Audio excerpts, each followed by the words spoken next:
Olá pessoal, nesse vídeo eu vou falar um pouco sobre este livro aqui, Introdução ao Novo Testamento, do Raymond Brown. É um livro publicado pela Paulinas em 2012. Tá?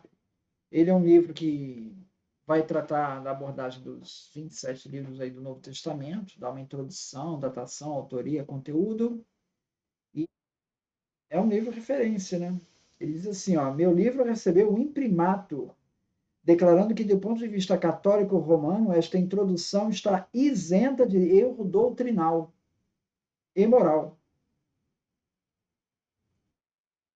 Tá? Então, é um texto conceituado, né? Assim. Então, vamos destacar alguns pontos aqui, que eu destaquei, não vou falar tudo, no livro tem mais de 1000 páginas, né? Então, eu vou falar sobre alguns pontos, né? Então, primeiro,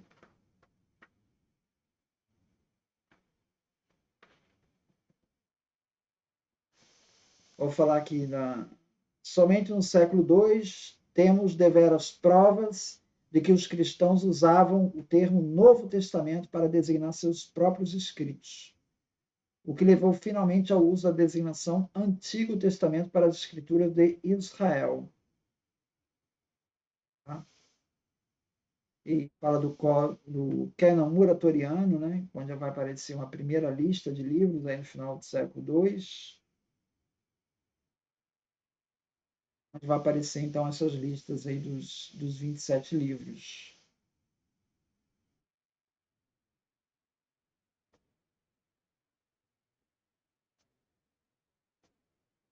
Fala por que que demorou essa escrita, né? Por que que os textos são conhecidos do Novo Testamento são todos um pouco mais tardios, né? E por que demorou a ter os primeiros evangelhos, né? Inclusive as cartas de Paulo vêm primeiro que os evangelhos. Por que os evangelhos demoraram? Bom, diferentemente de Moisés, o qual, segundo a tradição, era o autor do Pentateuco, né? Jesus não elaborou um escrito que contivesse sua revelação. Não há registro de que ele tenha escrito uma única palavra durante a sua vida, ordenado a qualquer de seus discípulos que escrevesse. Por conseguinte, a proclamação do reino de Deus tornada presente em Jesus não dependia da escrita, ademais as primeiras gerações cristãs eram fortemente escatológicas. Para elas, os últimos dias eram iminentes, e Jesus, indubitavelmente, logo voltaria. Maranatá, 1 Coríntios 16, 22. Vem, Senhor Jesus. Tal antecipação do fim do mundo desencorajava os cristãos a escreverem para gerações futuras. Então, esse próprio contexto já não favoreceu a escrever.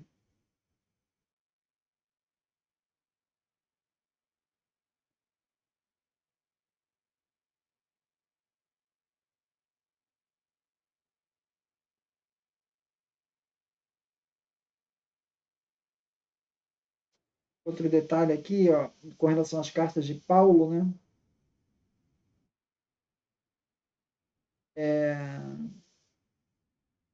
Pelo fato de Paulo não mencionar uma ideia ou prática, fazem-se, às vezes, muitas suposições temerárias a respeito de seus pontos de vista. Por exemplo, a Eucaristia é mencionada apenas em um escrito de Paulo, e assim mesmo por causa dos abusos presentes na ceia eucarística de Corinto.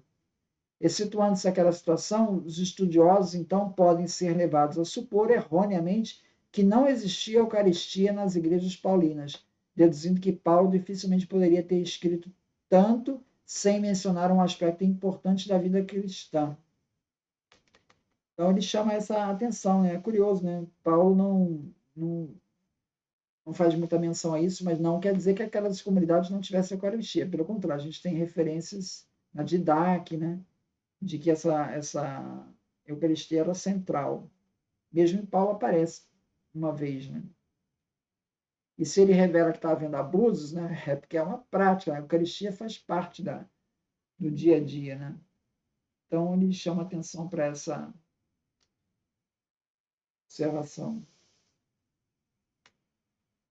Aí ele fala aqui, ó, em meados dos anos 60, a morte já tinha chegado para os mais notáveis da primeira geração, ou seja, aqueles que tinham conhecido Jesus, ou que tinham visto o ressuscitado. isto é, Pedro, Paulo, Tiago, o irmão de Jesus. O desaparecimento da primeira geração de cristãos contribuiu para a produção de obras de natureza mais permanente. Cartas e epístolas permaneceram como importantes meios de comunicação, ainda que já não fossem escritas pelo próprio Paulo, mas em seu nome, a fim de preservar seu espírito. Então, assim, muitos estudiosos atribuem 2 Tessalonicenses, Colossenses e as cartas pastorais, 1, 2 Timóteo e Tito, na categoria de deuteropaulinos, ou seja, um segundo Paulo. Né? Não é o Paulo original, né?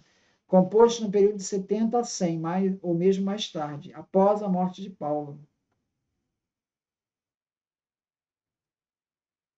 Tá? Na opinião de muitos estudiosos, pertencem também a esse período pós-70 as cartas atribuídas a Pedro, Tiago e Judas.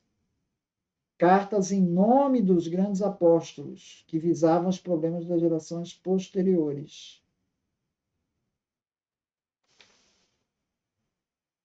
Evangelhos. Além das cartas, há também outros gêneros literários, dentre os quais os evangelhos são dignos de nota. Consoante a opinião comum da exegese, em algum lugar durante a década de 60 ou mesmo depois de 70, foi escrito o Evangelho de Marcos. Evangelhos de Mateus e Lucas, escritos provavelmente entre 10 e 20 anos depois de Marcos, então por volta de 80, 90, né? Oferecem bem mais informações a respeito da tradição de Jesus. Quarto Evangelho, João, escrito por volta de 90, 100, oferece uma visão tão diferente que os estudiosos têm elaborado intensamente para reconstruir a história peculiar da comunidade que está por trás da sua composição. Nenhum dos evangelhos menciona um nome de autor, e é possível que nenhum deles tenha sido escrito por aquele a cujo nome foi ligado ao final do século II. João Marcos, companheiro de Paulo, e depois de Pedro, Mateus, um dos 12, Lucas, companheiro de Paulo, e João, um dos 12.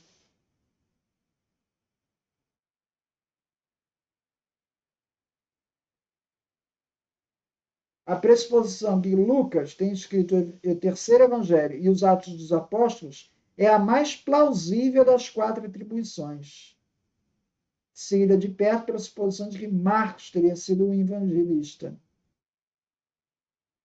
Ou seja, Lucas e Marcos estão os mais cotados aí para serem autênticos. Mas João, poucos dão a atribuição de Mateus também. João e Mateus possivelmente não foram eles que escreveram.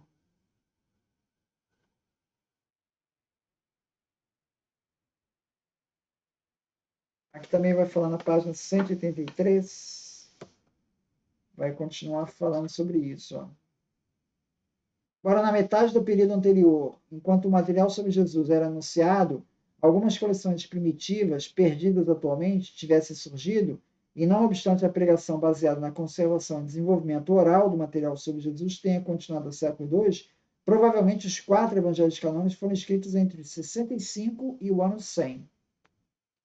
Quanto aos evangelistas ou escritores, autores, conforme tradições provenientes do século II e refletidas nos títulos que precedem os evangelhos, por volta de 200 ou até mesmo antes, 2 desses eram atribuídos a apóstolos, Mateus e João, e 2 a homens apostólicos, ou seja, companheiros dos apóstolos. Seria Marcos, companheiro de Pedro, e Lucas, companheiro de Paulo.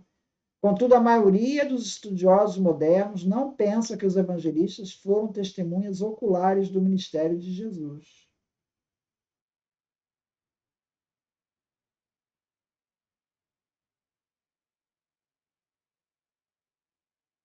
É. Isso certamente representa uma mudança de opinião, mas a negação da tradição pode não ser tão forte quanto parece à primeira vista, pois as tradições primitivas sobre a autoria podem não ter se referido sempre ao escritor que compôs o evangelho definitivo. A atribuição antiga pode ter sido feita à pessoa responsável pela tradição conservada e salvaguardada num evangelho particular, ou seja, a autoridade por trás do evangelho, ou a quem escreveu uma das fontes principais daquele. Papias dizia: Mateus organizou os ditos, logia em língua hebraica, e cada um interpretava traduzidos conforme era capaz. Está em História Eclesiástica 3, 39 e 16. Então, você veja, mesmo que o autor lá seja anônimo, ele reconhece que a autoria original é do apóstolo, né? A tradição. Mas o texto, quem escreveu, possivelmente não foi ele o próprio.